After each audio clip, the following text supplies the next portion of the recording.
¿Has visto las hermosas vistas Jo, brutal. que tenemos? Sí, sí. Pues esto es BAT, Acceleration Tower. Aquí Vizcaya, junto con Price, Talent Garden, están haciendo algo muy, muy bonito, que es crear un espacio en donde el emprendimiento suceda. Y es la hostia. Y aquí hay poco humo, ¿eh? Yo estoy viendo bastante poco humo. Poco humo. Poco humo. Y si lo detecto, bueno, pues... Hombre, cuando converso con la gente de forma normal, el humo ahí no sale. No tengo la oportunidad Claro. que tengo ahora, que Tienes el está... detector de humo. Pero hay un detector. ¿Tú no lo tienes? Yo creo que hay que tenerlo. Yo apago ya, ¿eh? Yo, o sea, cuando hago así, turn off y digo, bueno, hasta luego. Y ya. Es Y ya como que, está. es que ya está, ya está. Ah, por cierto, aquí va a salir una titulación que pone Smoke Hunters, con un humito ahí y tal. Esta es la máquina famosa, que si no sale nada de humo es que tú, pues, vas bien. Ahora, si sale un poquito de humo, te autoevalúas mentalmente, Me tengo que corregir. rectificas y te corriges. Dudo que salga humo porque Aitor Moríñigo... No, vamos, hoy vamos sinceros. Sí, sí. Vale, Aitor Moríñigo, eres una persona que, uno, creo que, no solo de talentosa e inteligente, que eso ya de base, creo que estás en una industria tan interesante y que a mí me fascina, que cuando hablamos, o sea, una hora, o sea, el otro día estuvimos hablando una hora y media y podemos haber sido 6 Perfectamente. y seguíamos en el flow, ¿no? Como que no nos cansamos. Y la verdad que, joder, pues me encantaría ir trayendo algo de esa conversación porque tu mundo que es, ¿no? Las órbitas, el captar con imágenes actualmente con satélite, en el futuro será, no sé, lo que tú quieras. Sí, la verdad es que tiene, o sea, es un mundo que cuando lo cuentas suena muy Star Trek o Star Wars o así, ¿no? Pero es algo muy real, es algo muy real porque yo qué sé, por ejemplo, todos utilizamos Google Maps, ¿no? Y eso al final son imágenes de satélite de alta resolución que se han integrado en una aplicación concreta que es pues mapas, ¿no? Mapas que podemos utilizar todos y que que lo podemos usar para movernos por ahí, ¿no? Hay otras aplicaciones, pero vamos, esto, aunque parezca ciencia ficción muchas veces, es algo que luego tiene una aplicación súper, súper real. Sí, o sea, me parece alucinante que cómo se está democratizando esa industria, la industria aeroespacial, Ujú. en la que, bueno, que me llama la atención que todavía no tenemos nosotros aquí, ¿no? Un sitio de lanzamiento en el que podamos hacerlo desde Euskadi y tal. A mí me fliparía, pero bueno, yo creo que hay... ¿Qué sitios de lanzamiento tenemos ahora mismo? Estaciones. Bueno, depende de. Al final esto va mucho por las agencias espaciales, ¿no? Entonces, pues en Europa tenemos unas cuantas. El otro día, por ejemplo, hablaba con una empresa en Suecia y me decía que ahí tienen la estación de Kiruna, ¿no? La estación de Kiruna es una estación de lanzamiento pues, para cohetes pequeños. Eh, Creo que se construyó, yo qué sé, en los 60, 70. Y bueno, yo me acuerdo de una anécdota de esa estación, ¿no? Que es que, claro, en aquella época había que tener mucho cuidado con el frente del este, porque al estar ahí en Kiruna, que es pues por la parte norte de Suecia, y lanzar cohetes, pues claro, se podría, al más mínimo, al más ligero, a la más ligera Malinterpretar. desviación de apuntamiento, pues se podía malinterpretar aquello un poco, ¿no? Entonces, bueno, ahora, hoy en día, esa estación, por ejemplo, se ha reformado por completo y es una de las estaciones que estamos desde Europa tratando de promocionar, ¿no? Generalmente, la Agencia Espacial Europea lanza desde Guayana Francesa y luego NASA pues tiene una estación de lanzamiento genial cerquita de donde estamos nosotros, en Cabo Cañaveral, Florida. Qué increíble. Ahora vamos a ir entrando en materia de tu experiencia en Estados Unidos. Aparte, yo he visto toda esa evolución, lo cual me parece increíble. Pero vamos un paso hacia atrás. O sea, cuando estabas estudiando, o sea, ¿qué realmente te veías haciendo esto? Pues siendo sincero, al principio no. Yo cuando estaba en el colegio, elegí ingeniería pues porque me gustaba mucho cacharrear y además lo tomé un poco como un reto, ¿no? Me gusta, soy una persona a la que le gusta un poco todo. Me gustaba mucho derecho, me gustaba mucho administración y dirección de empresas, que al final es un poco por donde creo que van los tiros, pero desde luego ingeniería me parecía fascinante, ¿no? Lo que pasa es que yo aquí en el País Vasco pues siempre ha habido mucha industria del metal, mucha industria naviera. O sea, somos muy buenos haciendo grandes construcciones, ¿no? Entonces yo un poco me veía ahí, ¿no? Entré en ingeniería industrial en San Mamés, un poco sin una idea muy clara, pero bueno, viendo lo que había, que era eso, ¿no? Y sobreviviste a eso. Y sobreviví a eso. Sobreviví, lo suyo me costó, pero bueno, ya luego terminando ya el grado, cerquita del cuarto año, pues la primera empresa en la que empecé a trabajar, Sener, pues hizo, justo en aquel año coincidía el simposio de mecanismos y tribología aeroespacial, que es, bueno, uno de estos eventos muy potentes, que justo coincidía en Bilbao, lo hacían ahí en el Euskalduna. Y esta empresa, Sener, pues sacó pues una especie de concurso para estudiantes de último año de grado, que bueno, pues era un poco un diseño aeroespacial de un satélite, de un mecanismo, de tal, ¿no? Y me metí ahí un poco por curiosidad, digo, bueno, esto parece guay, me voy a meter y a ver qué tal sale. Y bueno, a raíz de eso, pues ya le empecé a coger el gusto al tema de satélites, al tema de, como decías, ¿no? Órbitas, así cosas como muy alucinantes para un chico que está terminando la universidad, ¿no? Sí, pues es algo que no consumes diariamente. O sea, tú vives en la gravedad todo el rato, Sí. ¿no? Y entonces, de repente, estar calculando trayectorias físicas con otras condicionantes, pues tiene que ser alucinante. Es como ciencia ficción para ti, pues no lo has vivido todavía. No has estado en una estación espacial. No, claro que no. Bueno, pero en 5 años igual sí vas Igual a estar sí, ahí. igual ahora con todo el tema del turismo espacial y bueno, ya estamos viendo, ¿no? La última jornada de astronautas europeos, ¿no? Pues 2 de ellos de aquí españoles y bueno, pues esas personas van a tener la oportunidad de subir a la ISS y ver la Tierra desde otro ángulo completamente desconocido para el resto de los mortales. ¿Qué opinas de los terraplanistas? Así, off topic. Están entre nosotros. Están entre nosotros. Tenemos que convivir con ellos. Bueno, alguna vez, alguno me ha convencido durante 5 minutos y luego ya, bueno, la evidencia no, pero es increíble esto del sesgo, también como qué fallo humano, ¿eh? Lo del sesgo. O sea, Sí. te van contando, te evidencian, obviamente con trucos, con cosas, y dices, what? O sea, ¿cómo convives con esa ignorancia colectiva? Que al final está. Sí, bueno, yo creo que es algo que rodea a todo, ¿no? Bueno, en el caso concreto de este tema, pues es pues, bueno, los terraplanistas, tal, pero luego hay otras cosas, ¿no? Entonces, yo creo que al final lo importante es que la gente esté bien informada.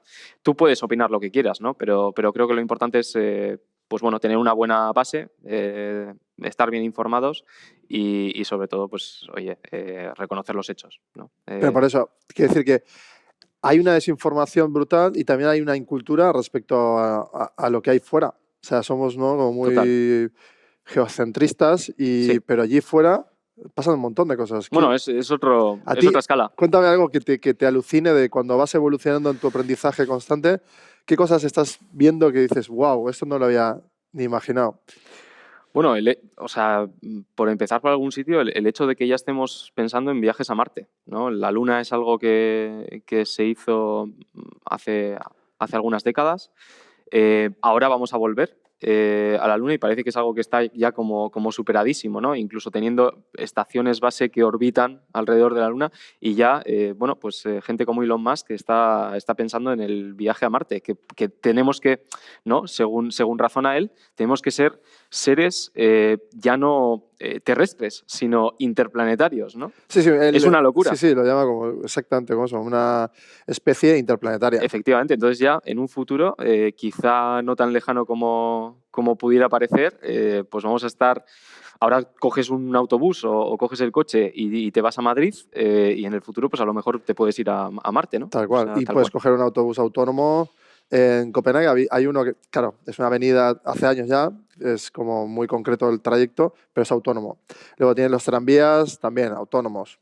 Aquí todavía no nos desprendemos mucho de lo humano, pero bueno, va a llegar, ¿no? En algún momento va a llegar. Sí, o sea, al final sin duda. estamos, el debate de la transhumanidad y tal, que bueno, eso es un melón increíble para abrir, pero lo vamos a aparcar porque el aeroespacial es para mí es tan bello, es que es bello, no sé cómo describirlo. Matemáticamente es bello también, ¿no? O Sí, sea, sí. O sea, al final cuando te empiezas a fijar en cómo funciona todo, ¿no? En los cohetes que tienen una trayectoria pues, parabólica, tal, luego ya empiezan a orbitar. Cuando empiezas a ver que incluso, esto ya es un poco teoría de maniobras, ¿no? Pero cuando empiezas a ver claro, que los vehículos tienen que transitar de una órbita a otra y tienen que hacer no sé qué movimiento y, bueno, es físicamente, o sea, la física asociada al movimiento orbital es una pasada, ¿no? sí, Y, bueno, luego ver, yo qué sé, o sea, yo he tenido la suerte de ver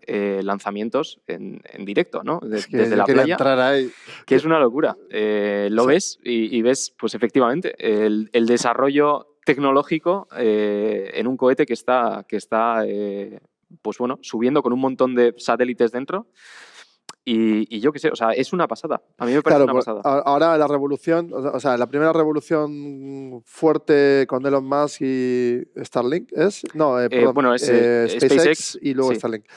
Con SpaceX hace que vuelvan los cohetes, por ejemplo, ya sin reutilizar duda, y demás, que eso ya está muy estudiado y quien quiera, pues googlea y lo encuentra. efectivamente. Si ahondamos en esa revolución, la siguiente es la democratización de poder enviar objetos de estudio o de lo que sea, Ujú. como el vuestro, compartimentando ese espacio, por ejemplo. Bueno, eso ya está. O sea, eso es el programa Rideshare de SpaceX. O sea, eso es directamente aplicar las economías de escala a una industria que no las tenía por ser demasiado costosa, ¿no? Y esto, pues eso, como bien decías, en el 2001 o 2002 viene Elon Musk con una idea revolucionaria de SpaceX. Hay cierto debate sobre si fue Elon Musk o fue Jeff Bezos con Blue Origin, porque más o menos convivieron ahí las dos ideas y las dos empresas, los orígenes de las dos empresas. Y bueno, o sea, de repente va y dice, ¿y qué pasa si, lo que tú decías, ¿no? Si reutilizamos el cohete? O sea, ¿por qué hay que tirar el cohete a la basura? Y ya ahí se te abre todo un mundo. Y claro, luego proponen, ¿no? Y dicen, oye, pues qué tal si, claro, hasta ahora se mandaba un instrumento grandísimo, toneladas de satélite, y se diseñaba casi el lanzamiento y la misión para ese único instrumento. Oye, ¿qué tal si le hacemos un poco de hueco, ¿no? A otros, bueno, a otros satélites que son más pequeños.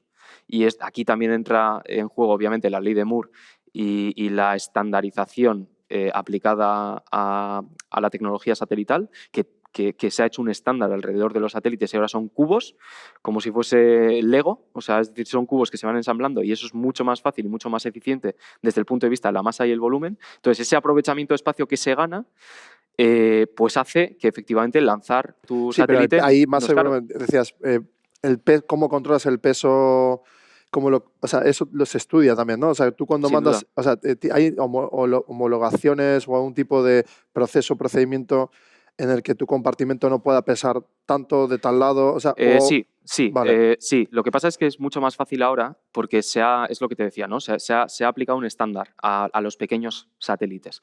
Y esto es algo que nació en la Universidad de Stanford en los finales de los 90, que se llama el estándar, el CubeSat. ¿No? El CubeSat, pues como su nombre indica, un satélite que es cúbico, ¿no? Y sigue un patrón de bloques de unidad mínima 10 centímetros de lado, ¿no? Entonces son 10 por 10 por 10, eso sería una unidad, se le denomina one U, ¿no? Una unidad.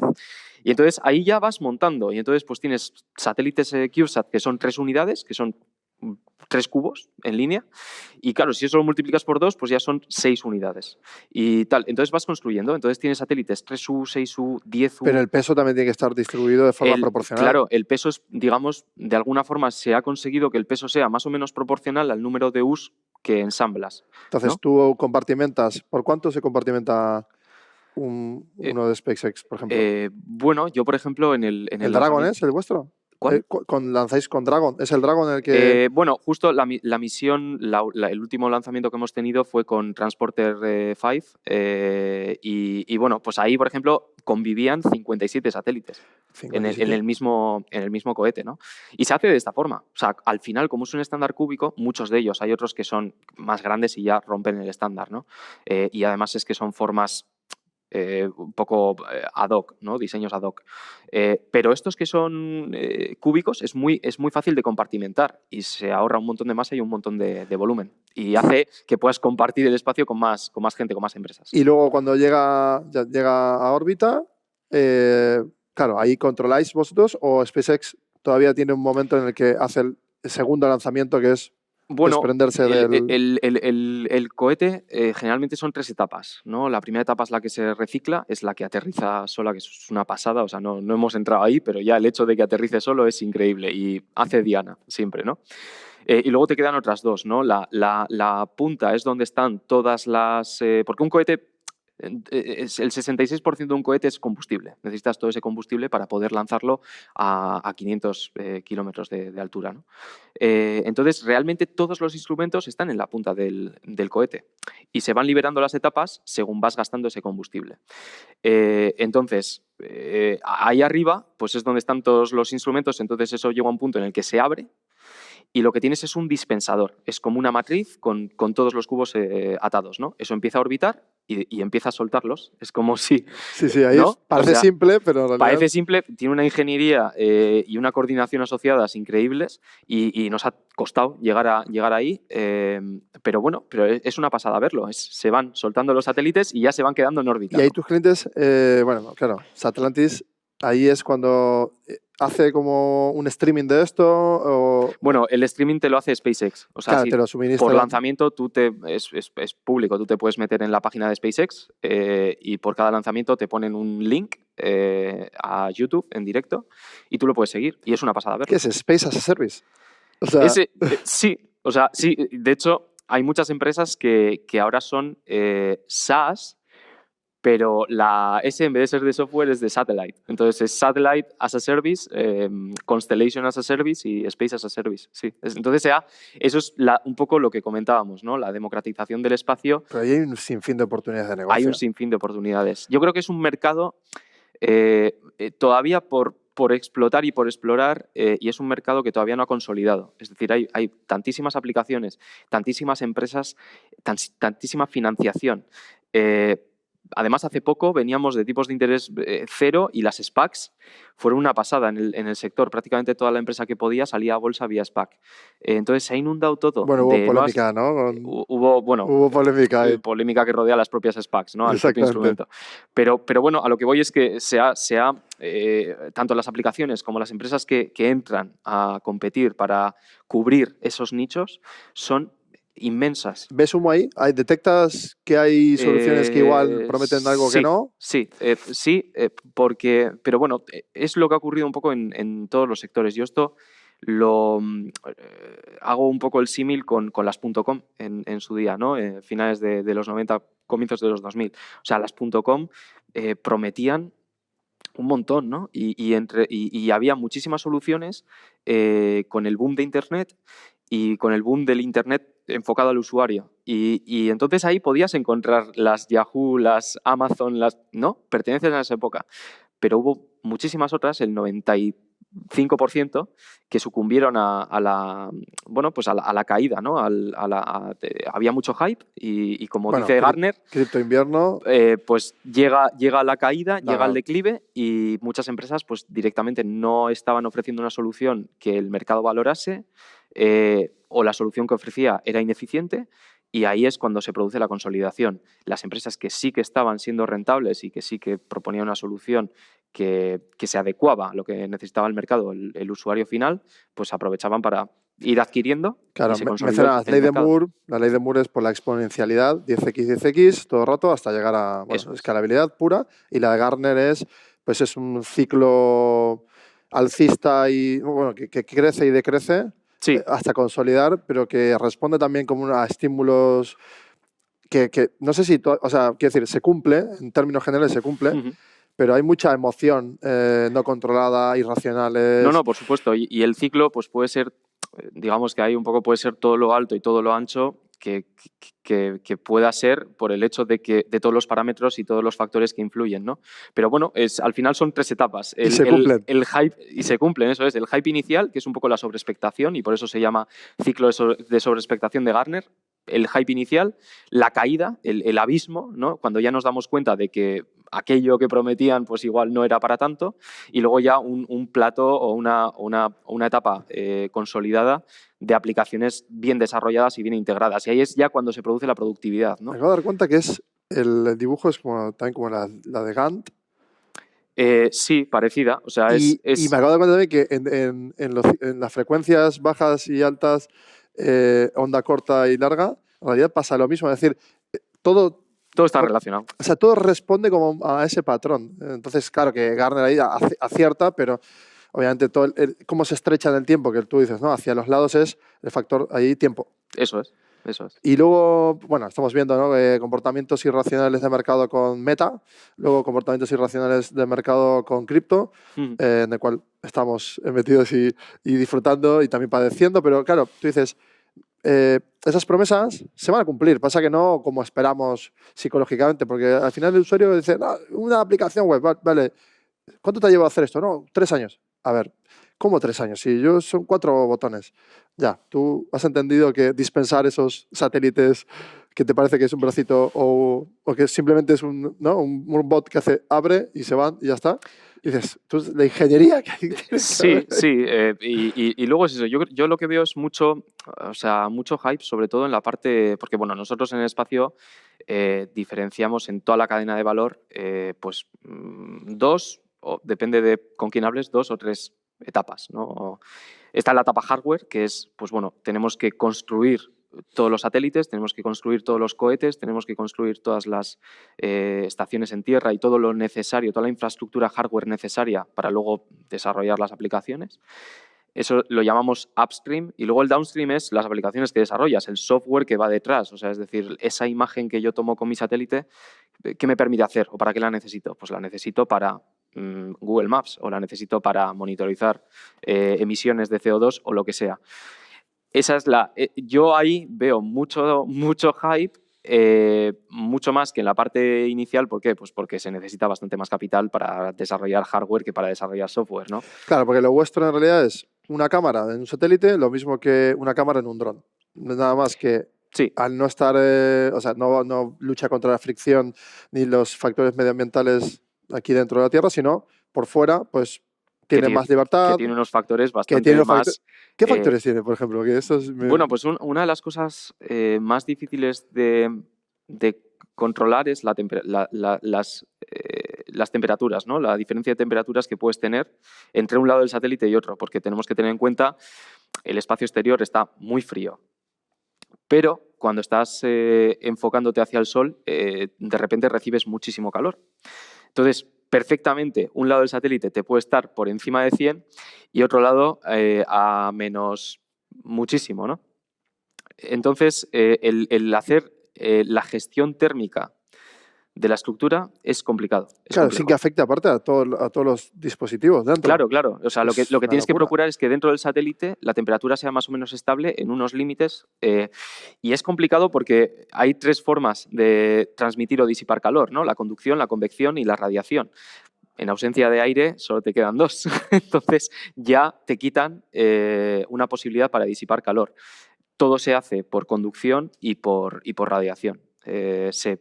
Aprovechando que una de las caras está muy fría, se intenta transmitir todo el exceso de calor hacia esa cara para poder radiarla a espacio exterior. Claro, por eso tú radias el lado B, el lado A está a una temperatura y el lado B lo calientas gracias a la energía sobrante del Efectivamente, A. O sea, ahí hay distintas estrategias y cada satélite es único. Hay satélites que necesitan mirar hacia las estrellas, hacia lo que denominamos espacio profundo, que está muy frío, pero por el hecho de mirar hacia un lado, pues el otro, el sol te da de pleno, entonces estás muy caliente, tienes ese gradiente que es muy elevado.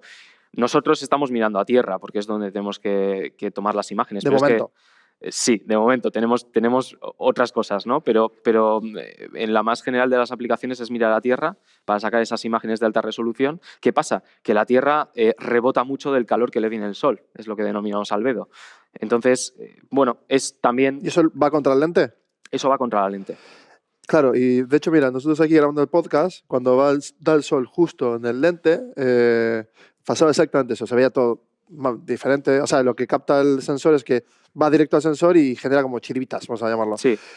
Lo mismo te pasa a ti. En nuestro caso nos pasa una cosa muy que lo cuentas y parece ciencia ficción, pero es que, claro, las O sea, es decir, como es un sistema óptico muy preciso que está operando a muy alta cota, ¿no? Digamos, a 500 kilómetros en órbita baja, cualquier pequeña aberración, cualquier pequeña desviación que tenga la lente o el sistema en general, claro, lo proyectas, ¿no?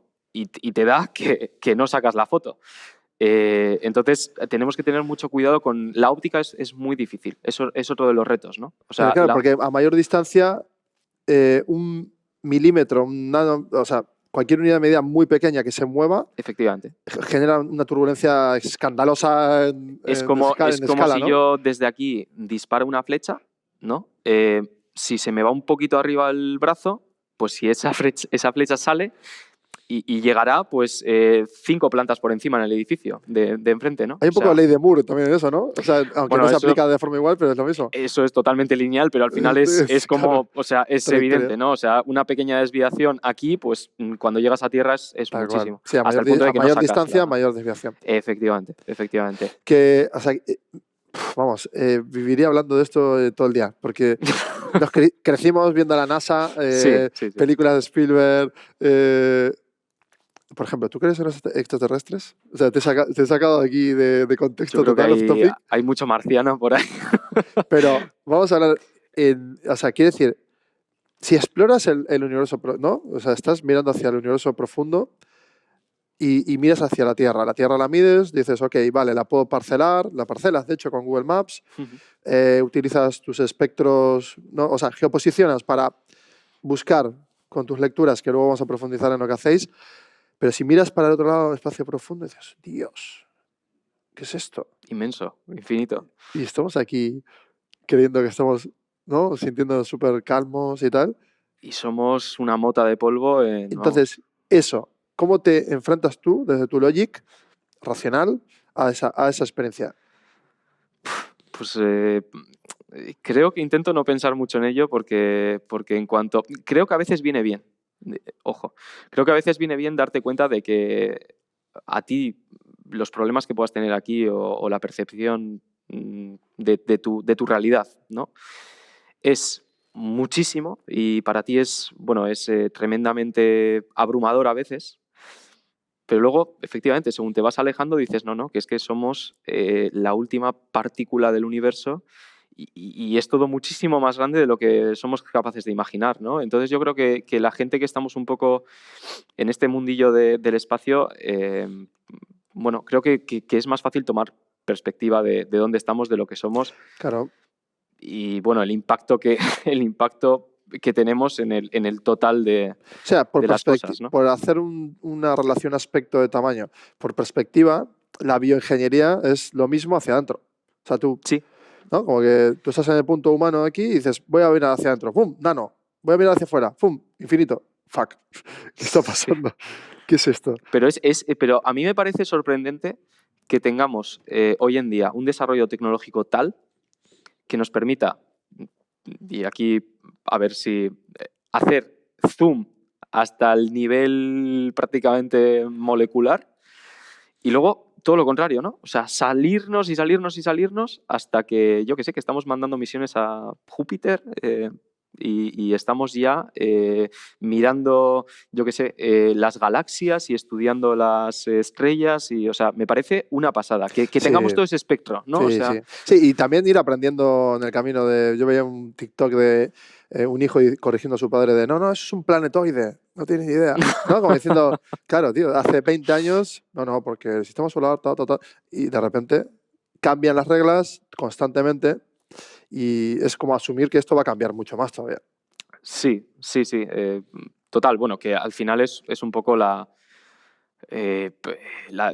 diferencia entre dialéctica y metafísica, un poco, ¿no? Que al final el planetoide pues ha sido lo que ha sido toda la vida. Lo que pasa es que siempre ha estado ahí, siempre ha sido igual. Le llamamos de forma distinta y bueno, pues obviamente el ser humano para estudiar la realidad que le rodea necesita catalogar y necesita llamar a las cosas o más bien poner etiquetas a las cosas, ¿no? Para poder identificarlas, pero al final la realidad es la que es. Hablando de etiquetas, vamos a hilar. No has contestado lo de los extraterrestres, pero me encanta que no lo contestes porque no hay que contestarlo. Era un hack para ver qué pasaba. Pero, claro, pero nos ha dado una respuesta de la posición, ¿no? De dónde estamos, o sea, hacia adentro y hacia afuera, Sí. que es súper interesante. Y has dicho etiquetas. Efectivamente, todo está ahí hasta que lo etiquetamos. Entonces, ahora la inteligencia artificial, ¿no? Que es un boom, otro hype dentro de lo que hablamos de los fenómenos irracional o racionales de lo que hablamos antes. La inteligencia artificial, que aún no es inteligente, cuando llegue la singularidad en la que supuestamente va a conseguir esa inteligencia autónoma, si lo colocamos en un satélite con inteligencia autónoma y se va, Y se escapa. se escapa, ¿qué crees que o sea, se escapa? ¿Qué crees que pasaría? O sea, simplemente vamos a teorizar sobre esa posibilidad, que dentro de 15 años o 20, cuando suceda la singularidad, un humano le ayude a una inteligencia artificial o se autolanza ella misma. Bueno, o sea, eso me recuerda a 2001 Odisea en el espacio un poco, ¿no? Da miedo, o sea, miedo. No sé, a mí me da un poco de respeto lo que hemos sido capaces de desarrollar en términos de inteligencia artificial, ¿no? Bueno, ya lo de ChatGPT, pues no sé, llegará hasta donde llegue, pero ¿por qué no? O sea, en el futuro, ¿por qué no tener satélites dotados de inteligencia artificial, ya no solo para procesar la información más rápido o de forma más inteligente, sino para que ellos mismos tomen decisiones sobre... Me parece algo a lo que podemos llegar. Sería desde luego muy paradójico lo que tú decías, ¿no? Que ayudemos a una tecnología autónoma a que se escape y luego vete tú a saber, ¿no? Obviamente supongo que habrá unas limitaciones tecnológicas, o sea, es decir, el satélite tampoco puede, ¿no? hacer lo que un poco lo que quiera por limitaciones físicas, pero desde luego por limitaciones de inteligencia artificial probablemente... Bueno, pero llamamos inteligencia artificial, todavía no lo es. O sea, ChatGPT no lo es. Luce, sí, pues también, sí. también un montón. Está sesgada por la gente que va validando todas esas etiquetas, porque aparte, de hecho, hay gente entrenando esos modelos. Cada modelo está entrenado con subjetividades, incluso subjetividades con culturas totalmente inconexas, India y... O sea, quiero decir, no podemos fiarnos todavía de esta muestreo. Le falta mucho entrenamiento, ¿no? Le falta entrenamiento. Pero imaginemos que en 10 años está hiperentrenado y ha llegado a ese punto autónomo. Pero la ficción nos permite también, esa narrativa nos permite ir hacia atrás y decir, oye, igual en un año tú mismo, es decir, fuck, si aquí hay una idea increíble, es decir, ChatGPT vinculado con esto más esto y tenemos un sinfín de soluciones que no se están contemplando. ¿No estás viendo esa sensación, no vives esa sensación de... Yo creo que efervescencia? Que es como siempre, ¿no? O sea, se desarrollan muchas tecnologías aparentemente de forma inconexa y de forma independiente, y luego viene alguien y te las junta y te dice, no, si es que estaba muy claro, o sea, teníamos la inteligencia artificial que se estaba desarrollando no sé cómo, teníamos los satélites que se estaban desarrollando no sé qué, es evidente que las necesidades del cliente final eran X y que el mundo va a atender a esto, ¿no? Y entonces es juntar eso y meterlo en la coctelera y que te salga una solución que la peta, ¿no? Igual de evidente que fue lo de Elon Musk reutilizando. Efectivamente. Claro, 60 años desperdiciando, pero también 60 años de hiperdescubrimientos de hardware increíbles. O sea, que decir, Elon no viene y reinventa la rueda. Suma cosas. Es lo mismo que hizo Jobs con el iPhone. O sea, es exactamente igual. La pantalla táctil no la inventó Apple, tampoco inventó los... ¿no? O sea, el tamaño, los procesadores, estaba todo ni inventado. Ni el Bluetooth tampoco ha inventado, ni... No, nada. O sea, es lo que hace es un agregador tecnológico. O sea, creo que eran 150 patentes reunidas en un dispositivo. En un dispositivo, sí. Que creo que ahora son más. Bastantes más. Pero, sí, claro, pues se van aumentando. Entonces, las patentes son etiquetas, lo mismo que el planetoide hablamos antes. Es decir, se descubre la radio y gracias a que se descubre la radio pasan cosas. Luego se descubre... Es decir, lo de Bluetooth, ¿cómo hago para que interactúen? ¡Pum! Y un científico llega a eso. Ayer hablaba con dos científicos de, por ejemplo, estamos hablando del tema de los papers. O sea, ahora entramos en la era de la consulta inteligencia artificial. Google, quien sea que domine esto en 5 años o tal, pero el buscador actualmente es un directorio del cual no te tienes que fiar. ¿Tú de dónde te fías? O sea, ¿qué fuentes de información consumes? Bueno, yo estoy muy sesgado hacia los libros. Entonces, creo, tenía un profesor que, no sé si, ya no recuerdo si era en el colegio o en la universidad, que decía, es que todo está en los libros, ¿no? Y es que es así. O sea, para mí, o sea, yo siempre recurro a la literatura, a lo mismo. Luego sí que es verdad que hombre, creo que el entender bien algo requiere, pues, bueno, su tiempo de digestión, de madurez, y por eso mucha gente quizá no recurre directamente a los libros, porque leerte un libro de 300 páginas lleva su tiempo y lleva su reflexión y tienes que hacer un esfuerzo, ¿no? La recompensa de ese esfuerzo es que probablemente estés mejor informado que la gran mayoría de la gente que no hace eso, ¿no? Pero vamos a detenernos ahí. Tú leer un libro de 300 páginas lleva, bueno, yo sé, Lo que lleve. 20 horas, 50 horas. Depende del libro, quizá. Pero Bueno, nos inventamos, sí. 50 horas. Claro, eso es un tiempo físico invertido. El retorno de eso igual te viene en 10 años. El retorno de eso, yo creo que realmente nunca sabes cuándo te viene. Lo que sí que sabes, lo que sí que tienes por seguro es que ya estás recibiendo retorno desde el primer momento en el que terminas el libro. O sea, es decir, en el momento que tú terminas la última página del libro, ya sabes mucho más de lo que sabías cuando empezaste la primera. Pero ¿por qué la gente, o sea, por qué nos han quitado esa idea? ¿O por qué no está presente? Nos hemos vuelto cortoplacistas. Yo creo que el hedonismo que rodea a la sociedad, probablemente por el... Digamos, porque la tecnología nos lo deja fácil, ¿no? La tecnología es como ese caramelito que te lo deja fácil y dices, no, esfuerzo no, si tengo Google o tengo YouTube, un vídeo de ya 10 minutos es largo, de 3 minutos de YouTube me resuelve el problema que tengo. Bueno, sabrás el equivalente a 3 minutos de atención.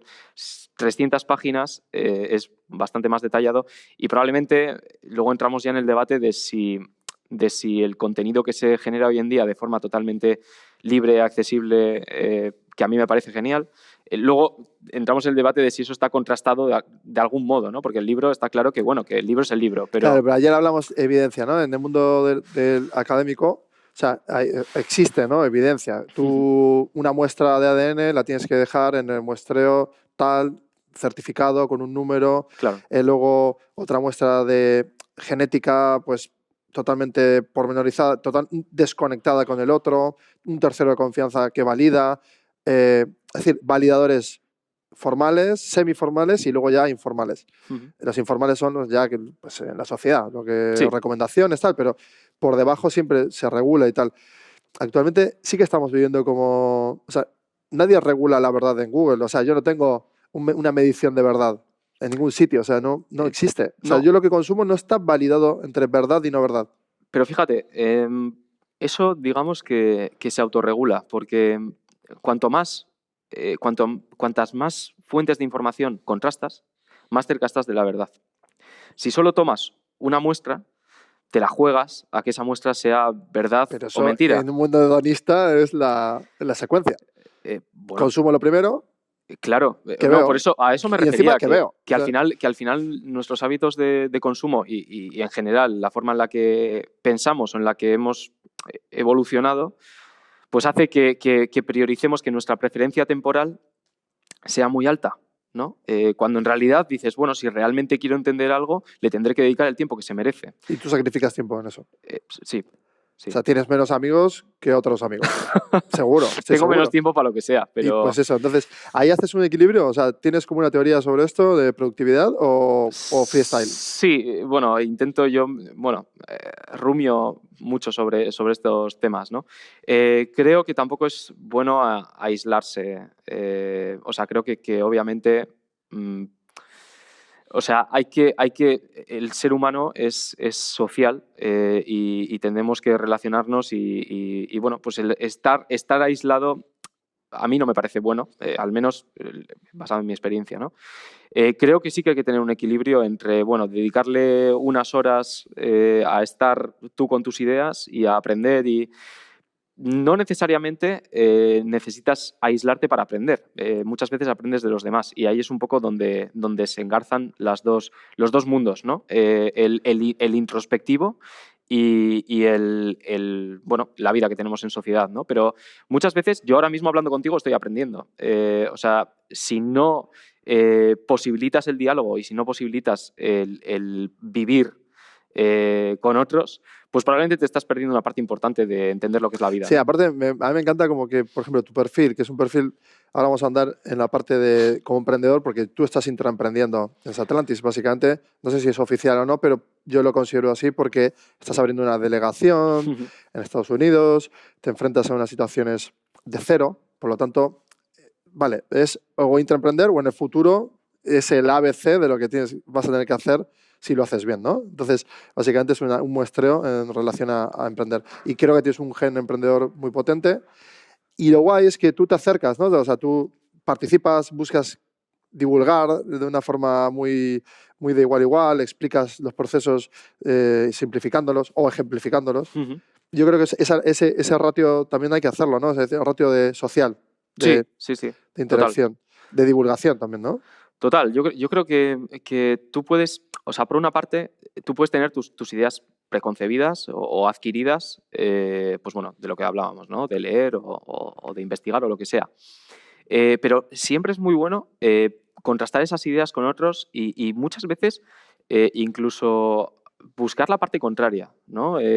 O sea, buscar el tirar tus propias ideas o para construirlas en otra dirección o para construir nuevas o para demostrarte a ti mismo que son robustas, ¿no? frente a crítica o frente a argumentos contrarios a lo que tú pensabas o a lo que tú defiendes. Entonces creo que si te aíslas, es lo que decíamos, ¿no? Si te aíslas de la parte más social, del el vivir con otros, te estás perdiendo un poco la oportunidad de contrastar tus propias Y ideas. hay ley de Moore también ahí. Ahí desde En luego el conocimiento es una locura. el conocimiento es exponencial a escalones, creo yo. O sea, vas, ¿no? Sí, sí. Entonces hay escalones que van siendo mucho más largos, digamos, pero desde luego lo que dibujan es una exponencial. Tú si te ves a ti mismo hace 5 años, Nada, o sea, increíble. otra persona, creo yo, en muchos aspectos. ¿Por qué no se habla de esto? ¿Por qué no decimos que somos otras personas? O sea, como que parece ser que está penalizado decir, no, yo era otra persona. No, porque en esencia es eso, todas tus interacciones van cambiando, evolucionan y es otro. Sin duda, o sea, sin duda. Yo creo que es eso. O sea, yo me veo a cómo era hace 5 años y tenía otras inquietudes. Desde luego sabía mucho menos de algunas cosas, valoraba más otras. No sé, o sea, yo he visto un cambio en mí mismo increíble, ¿no? Pues bueno, también por el hecho de haber, yo qué sé, de haber fallado muchas veces, de haber aprendido sobre muchos temas, de haber hablado con otras personas, de haber contrastado esas opiniones, de haber lecciones de vida en 5 años, ¿no? Que pueden ser muchas o pocas, depende de lo que te expongas a la vida, ¿no? Depende de lo que te expongas a fallar y a intentarlo otra vez y demás. Entonces, yo creo que es eso. No deberíamos tener miedo a reconocer que hemos sido distintos y seremos distintos en el futuro. Pero eso genera un conflicto alrededor de tu core. Es decir, cuando toda la vida te crías con una gente que luego ya no compartes intereses o que no estás... O sea, de alguna forma, ese cambio también va impactando en las personas. Te van viendo cambiar. Yo creo que vivimos bajo el mantra de que hay que buscar ídolos y hay que seguirles hasta las puertas del infierno, ¿no? O sea, y yo creo que eso es un argumento que está errado, o sea, nace muerto ya, ¿no? Yo creo que se trata de ir cogiendo cosas que te vayan sirviendo y muy probablemente no te sirvan para toda la vida, ¿no? Te sirven para ese momento en concreto porque tú eres esa persona en ese momento y en otro momento serás otra persona, ¿no? Es lo que decíamos. Pero no, o sea, al menos yo no creo que haya que emular al 100% a nadie o que haya que estar de acuerdo al 100% con nadie, ¿no? O sea, yo creo que lo importante es ir cogiendo píldoras, ir cogiendo cachitos e ir construyéndote a ti mismo como si fueses un puzzle. Y ir todo el rato pues validando eso con otros y obviamente cuanto más vives, pues más aprendes, más te expones y más cambias. Hablando de exponerte, o sea, te has expuesto a la situación de abrir una delegación en Estados Unidos. ¿Cómo la describirías? Bueno, para mí ha sido disruptivo porque yo nunca me vi en Estados Unidos. Vamos, a mí me parecía una pasada ir allí de vacaciones, ¿no? Algún día.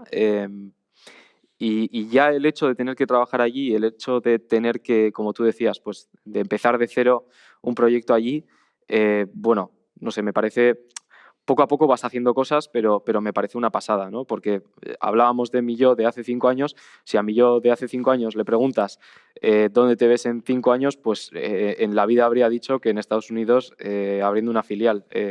Entonces, ¿Qué retos tienes ahí? ¿cómo? ¿Retos? Retos. Pues el reto número 1 es vender.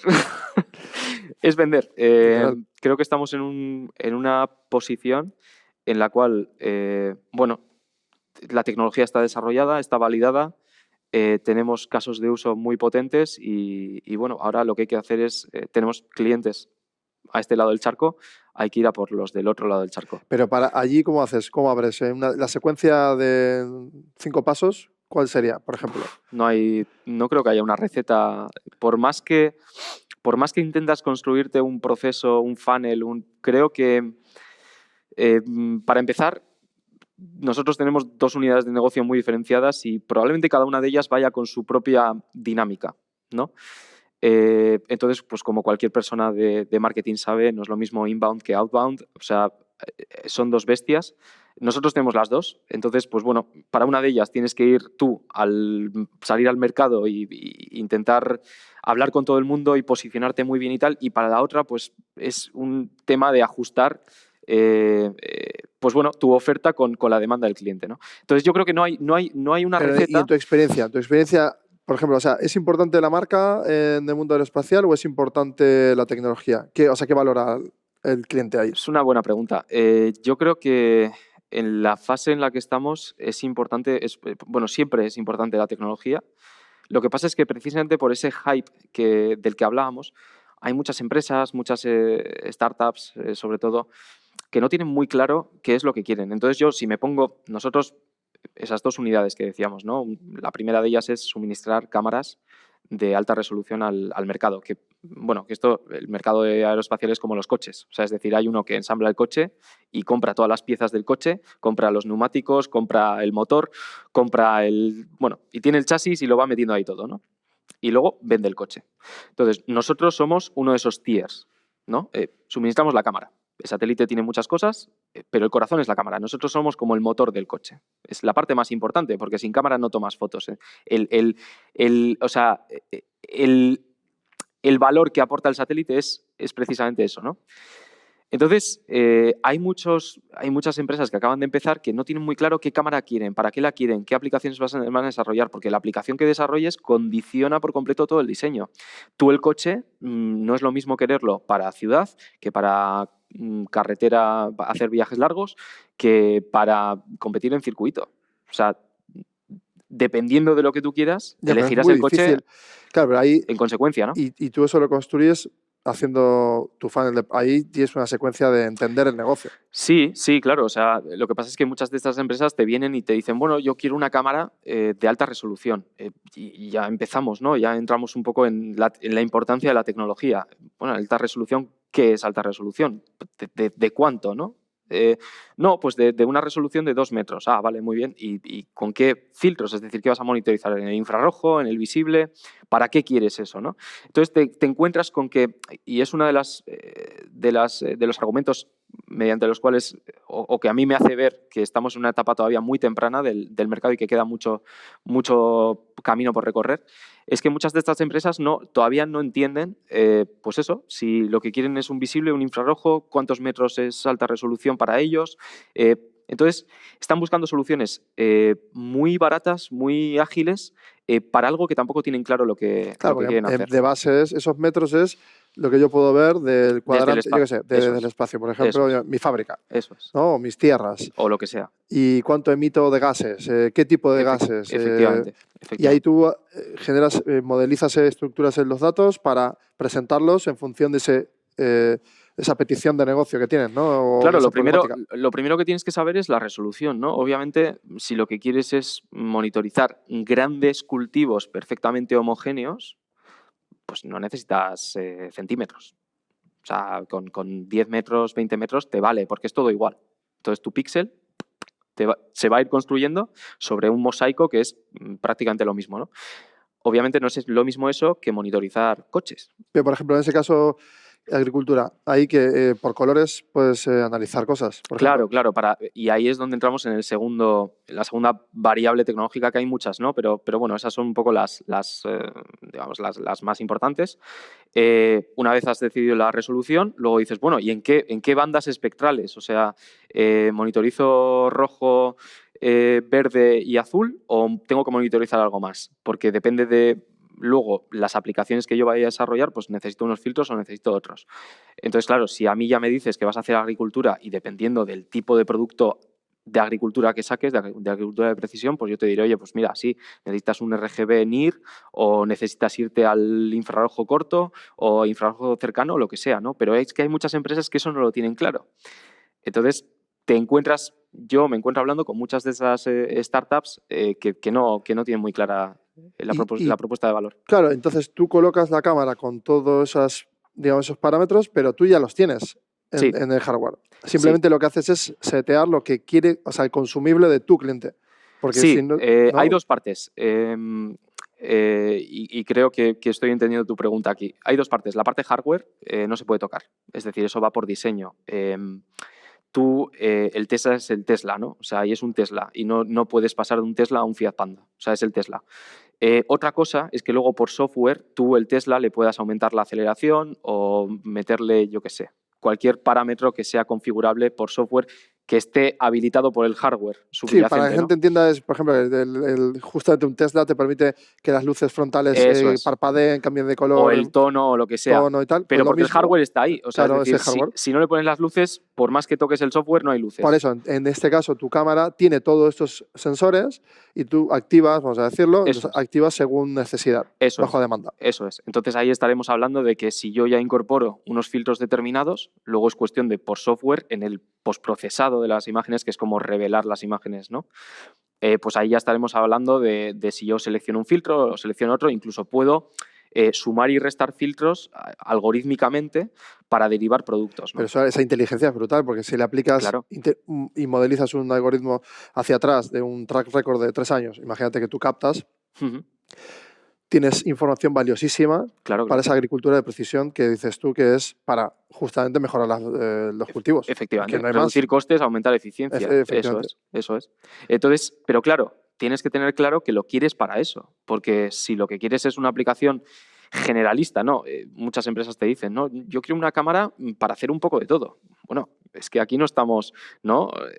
Como ves, es una tecnología muy precisa, o sea, el detalle importa. Entonces, me preguntabas, ¿es más importante la marca o la tecnología? La tecnología es clave. La tecnología es clave. Y luego dentro de las mismas tecnologías, pues obviamente encontramos gamas, ¿no? Y bueno, pues al final yo creo que compras lo que pagas, ¿no? Pero Y, ahí, como en todas partes. y el cliente también paga que un trozo de la órbita, no paga toda la órbita completa, sino justo su trozo. Depende del modelo de negocio. Nosotros si vendemos la cámara, pues es la cámara y ya está, es venta de hardware. La segunda pata del negocio pues es precisamente eso, ¿no?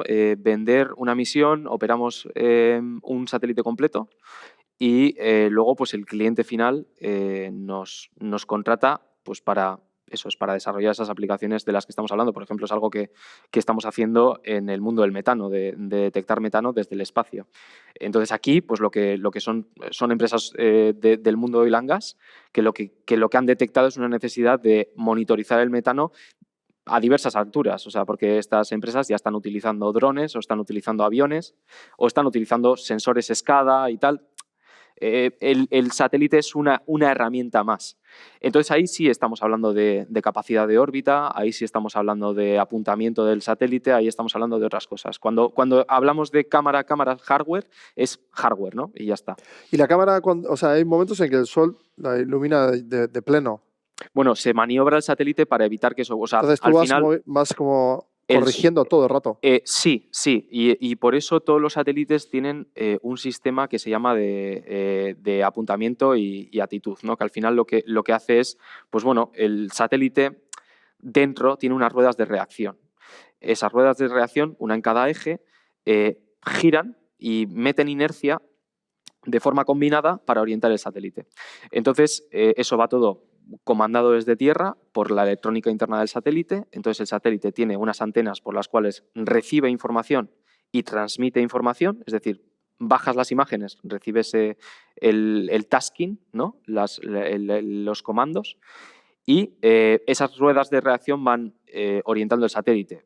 Luego el satélite también tiene otros sistemas de mantenimiento de órbita, que son pequeños propulsores que lo que van es, el satélite por propia dinámica va bajando, ¿no? O sea, la órbita cada vez se va acercando más a la Tierra. Entonces tú lo vas corrigiendo con unos propulsores. ¿Y eso se corrige de forma automática ya? Pues me imagino que tendrá sí, o sea, prácticamente las operaciones o sea, de mantenimiento y tal se hacen de forma bastante automática. O sea, detrás hay un ingeniero que sí está custodiando. Sí. De hecho, nosotros en Leioa tenemos una sala de operaciones, que al final es pues como las películas. O sea, tú te metes y son pantallas, hay 20 pantallas, y cada pantalla te dice, te está monitorizando las telemetrías del satélite. Entonces ahí tenemos a unos compañeros que están, pues bueno, interpretando la información que aparece en esas pantallas y mandándole al satélite comandos para que vaya corrigiendo, ¿no? ¿Y hay fricción ahí o las físicas son...?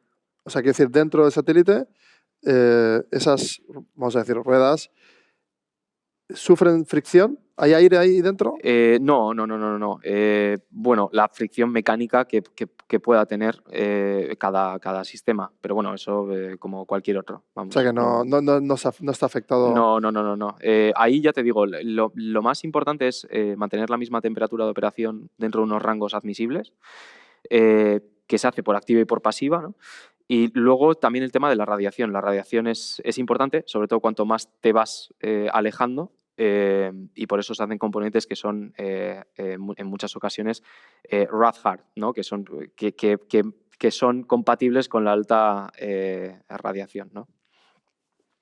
Súper interesante. O sea, me parece fascinante el hecho de que desde tierra estemos emitiendo, bueno, no sé cuánto equipo hay en ese caso de personas haciéndolo día a día, que estén custodiando el sistema. Sí, pues bueno, bastante, o sea, serán bastantes, claro. Sí, bastante porque, claro, este satélite está continuamente funcionando. Además, es un satélite que está operando para un gobierno. Entonces, pues bueno, es un contrato serio, un proyecto serio, muy serio, y obviamente se trabaja por turnos, ¿no? Y siempre tenemos controlado y monitorizado el satélite. Y ahí con defensa trabajas, ¿no? Con Estados Unidos, entiendo yo que... Bueno, hicimos un lanzamiento, nuestro segundo lanzamiento intervino el Departamento de Defensa, y ahora un poco el reto es también eso, ¿no? Intentar empezar a formar parte de algunas Que misiones. Por cierto, o sea, en Euskadi trabajando hacia Estados Unidos. Sí. Lo cual me parece eso un hito también, de alguna forma. Yo creo que sí. Sí que lo es, ¿no?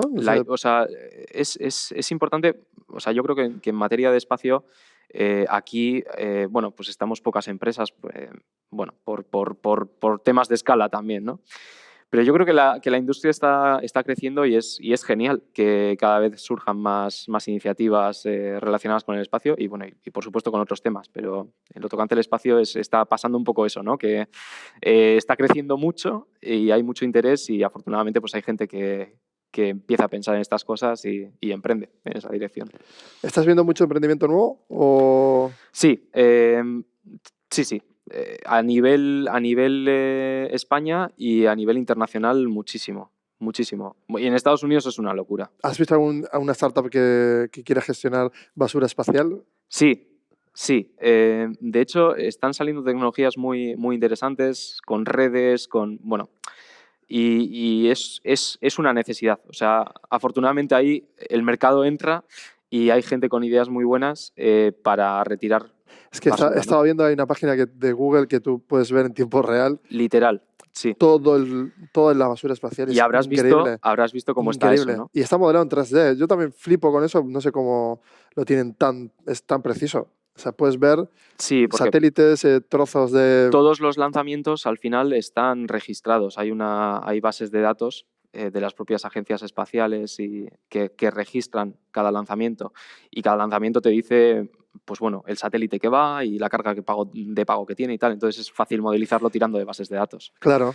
Pero es necesario también, porque nos da una idea de, o sea, fíjate lo peligroso que es que tú estés ahí pues con tu satélite tal, que te ha costado una pasada lanzarlo y operarlo y tal, y de repente pues venga un trozo de chatarra espacial y te destroce el sistema, ¿no? Que eso puede pasar. ¿Está pasando o puede pasar? La probabilidad es muy baja porque, bueno, nos parece que está todo muy colapsado, pero en realidad es inmenso, ¿no? Pero sí Es ha como una pasado. ruta aérea. O sea, ves dos aviones que parecen que están cerca, ahí mismo, de hecho. Pero hay cientos de metros que, vamos, Pues imagínate, entonces, a 500 kilómetros, pues eso cada vez crece más el radio, ¿no? Y es inmenso y por eso todavía no es un riesgo a día de hoy, pero lo será sobre todo si seguimos a este nivel de lanzar tantos satélites al año, que es algo que está creciendo exponencialmente. Yo un día así jugando con mi mente decía, o sea, ¿por qué lanzamos desde Tierra, o sea, ¿por qué no lanzamos desde el punto más alto de la Tierra, ¿no? O ¿por qué no hemos hecho una pirámide súper alta hasta llegar al punto de que no haya ni que hacer fuerza para lanzar, ¿no? Es decir, bueno, ¿por qué no hemos hecho eso? He visto alguna idea loca por ahí. ¿El spinner?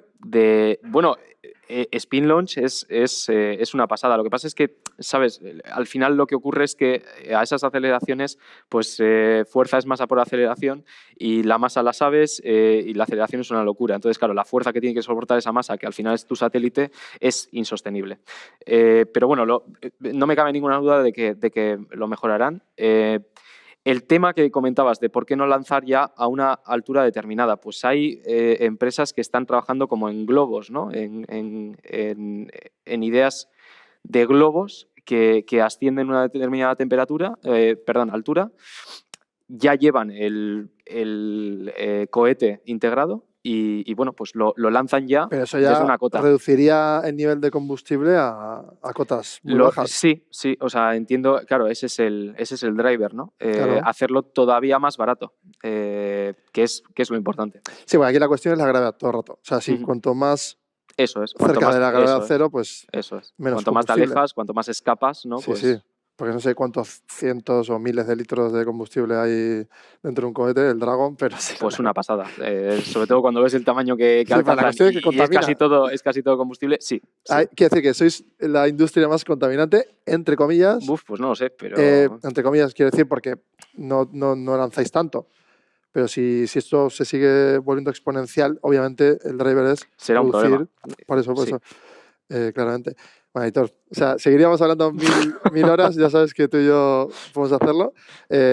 Supongo y creo que Satlantis puede ser un próximo unicornio porque estáis entrando en valoraciones ya muy fuertes. La última ronda de ¿cuánto fue la última? Bueno, la última ronda fue la que lideró Enagas. Enagas invierte y ahora mismo estamos cerca de los 100. Sí. 100 de valoración. Sí. ¿Y vais a abrir otra ronda o estáis todavía...? Bueno, hemos cerrado la ronda de Estados Unidos hace nada y no, de momento no contemplamos más rondas. O sea, ahora lo que toca es lo que decíamos, ¿no? Empezar a operar allí y nada, y financiar con clientes. Y ser una cotizada algún día para invertir en ella. No descartamos. Me encantaría estar ahí algún día para invertir, porque creo 100%. Mercado americano. En Nasdaq, sí. Sí. Tiene todo sentido porque yo creo que tiene sentido. Yo creo que tiene sentido, sobre todo porque el problema al que te enfrentas es que el mercado te entienda, ¿no? Entonces, se abre un melón increíble que es la parte de free equity, a nivel societario y todo eso tienes un Cristo. Un Cristo. Claro, pues tienes que cambiar toda la estructura. Tienes que adaptar la estructura, hacer un reporting que va a ser el que te exija el regulador, que en caso de Estados Unidos va a ser la SEC. En Estados Unidos, sí o sí. Y es una pasada. Claro. Pero luego, aparte de eso, claro, tienes que salir a un mercado en el que la gente entienda lo que haces y por qué lo haces y cuál es la... Vamos a pausarla aquí. Pero tú y yo vamos a seguir hablando en otro programa que nos inventemos. Sí. Que se llamará, yo qué sé, y hablaremos de Oye, esto. no he visto humo, No he visto humo, no sé. Cero, libre de humo. Muchísimas gracias, Aitor. Y ahora vamos a darnos vuelta a terminar de disfrutar de estas vistas, esta maravillosa Bilbao. Increíble. Aquí en la Torre Bat. Qué bonito. Precioso. Oye, ha estado bien, ¿no? Ha estado bien. Ha estado bien, sí. Muy guay, tío.